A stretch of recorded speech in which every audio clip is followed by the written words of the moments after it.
Thank you. And we turn now to some more breaking news. The IDF has just said that they have now received information from the Red Cross that 14 hostages have now been released today, 10 Israelis and 4 additional Thai hostages. Also, according to Qatari officials, 1 American has been released as well. We are trying to track out as much additional information on that release as we can. And joining me now is someone who may have it, IDF spokesperson Major Doron Spielman. So, Major, first of all, is there anything additional you can tell us beyond what I just read, this information from the Red Cross about hostages now confirmed to have been handed over to them today?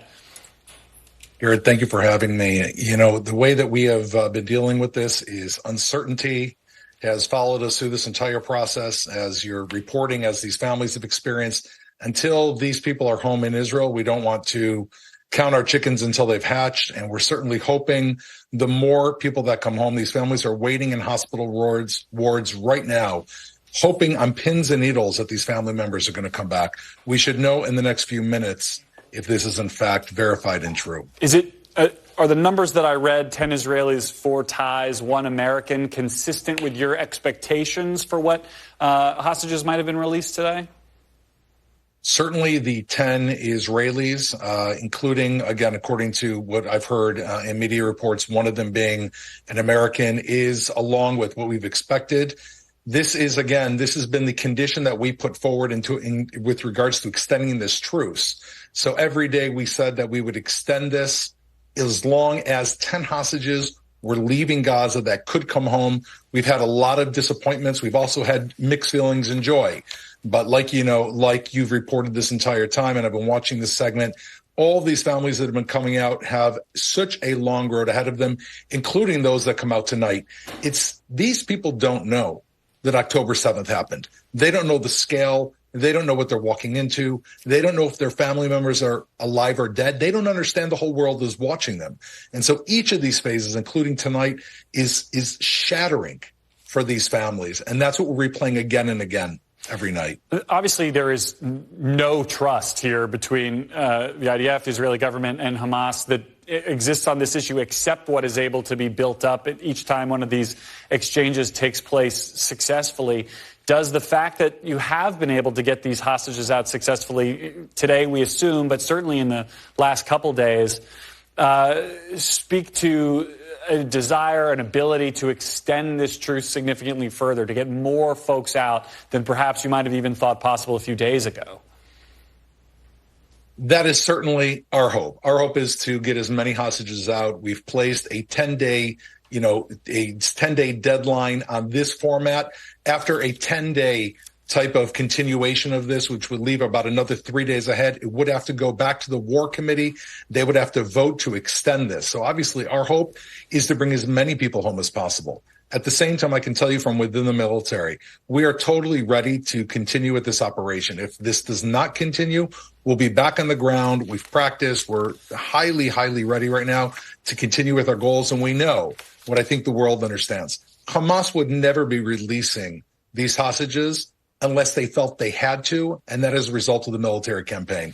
Hamas, as the president said, President Biden, they couldn't give a damn about these people. It's only because their backs are to the wall, and if they won't release them, we're going to push them farther and farther to the wall. What does that readiness look like? You guys have been basically parked in Gaza for the better part of a week now. If this war were to resume again tomorrow, do you have new intelligence capabilities based on these hostages that have been released? Are you concerned about the relative opportunity that Hamas has had to regroup during that time? I mean, talk to me about what that would look like if this truce were to fall apart.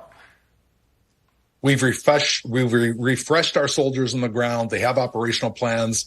We've increased our intelligence. We know our targets. We've had time actually to focus and really prepare for this next stage. Don't forget the last stage. We were taken completely by surprise when those families were slaughtered. By the time we got up to the front line, soon later, we were in a battle rhythm to go into Gaza. This time has been very helpful to us operationally.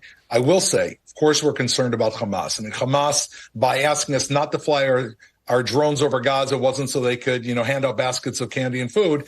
They've been underground preparing their terror infrastructure, probably embedding themselves in those civilian areas that they're hoping we're not going to move into in southern Gaza, because they'll just continue their same practices, barricading underground, reinforcing civilians overhead, and trying to attack us. That's the price that we have to face of bringing home our people, which is a top priority. You mentioned going into southern Gaza. There's been a lot of discussion. I know the Americans are very concerned about that. Any operation into southern Gaza take even more care to protect the lives of civilians. What have you done differently over these last couple of days? What steps have you put in place to make sure that the IDF does go south? You can do a more effective job of protecting civilians, whether it's not doing mass bombardments or other tactical or strategic changes to make that phase of the war look different from a civilian perspective than did the first phase?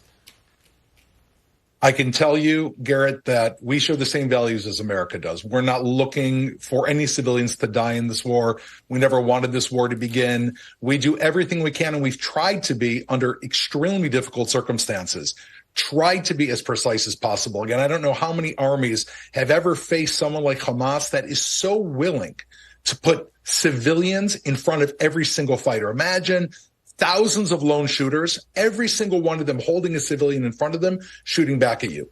That's what we're facing. And I know that the numbers are high. We all feel that this is devastating, the civilian deaths in Israel and civilian deaths in Gaza. This is a result of Hamas embedding themselves, and we'll continue to try to take these into account. I will say, though, if I was Hamas right now and I heard these announcements about, not moving people from their homes in southern Gaza, I know what I'd be thinking. Mm-hmm. I'd be thinking that's where I'm going to put my terror infrastructure, under those civilians. And I think we have to be very, very careful about that, because at the end of the day, it enables Hamas to embed, and it puts those civilians even in greater risk. I also want to ask you about what's been going on in the West Bank. The IDF says it conducted operations in Jenin that killed 2 senior militants. But there's a video going around on social media. I'm sure you've seen it. NBC News has geolocated it to Jenin. We're not showing it because it's too graphic for this program, but it shows 4 boys running for cover, one of them falling to the ground, another one drags him behind a car. They leave a trail of blood behind. The Palestinian Health Ministry says that 2 children, an 8-year-old and a 15-year-old boy, were killed. Have you seen that video, and what is the IDF's assessment of what happened there? So I can tell you I have seen the video. It is circulating around. What we know is that we found 2 major Islamic Jihad terrorists. They operated very similar to Hamas in Jenin. They were, in fact, eliminated, and there were a number of threats that were identified by our forces. There was an exchange of fire. I can still not verify. We don't have the information of what we see in that video. And like all the videos that come out, that video is parsed according to a very specific interlude. It doesn't show the background. It doesn't show if these were people who hurled devices. Again, to me, it doesn't look like a young person in that video, but I don't know.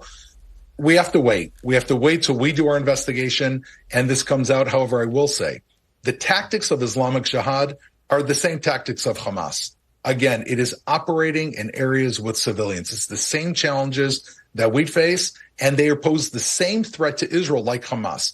If they are not stopped on our border, Islamic Jihad and Hamas have their sights on other places around the world, including the United States. The war that we're fighting against these people is a war that will extend beyond our borders if it's not stopped here. How do you convince people who are going to see that video online of someone who does look to me like a kid getting shot, apparently by IDF forces, that you are taking the care that American officials, United Nations officials, the rest of the world is really demanding from Israel going forward?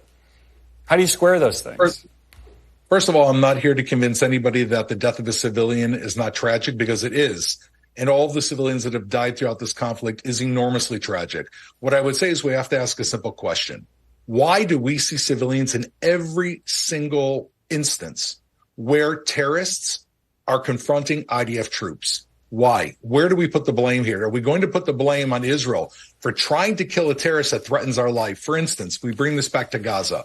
If we don't go after Hamas in Gaza, which is hiding behind civilians, what am I supposed to say at night when I put my 7-year-old to sleep and he asks me, Daddy, are the murderers still out there? Am I going to say, no, we left them there because they're hiding behind civilians and we can't go after them? That's not possible. We have to be able to eliminate terrorists, and their use of civilians is a ploy to divert the world's attention to Israel. The international community has got to stand up and be extremely consistent in demanding that Hamas remove their activities from civilians. We cannot fall for this ploy because it only encourages the terrorists to do this again and again and again. All right, Major Spielman, we got to leave it there. As always, I appreciate your time.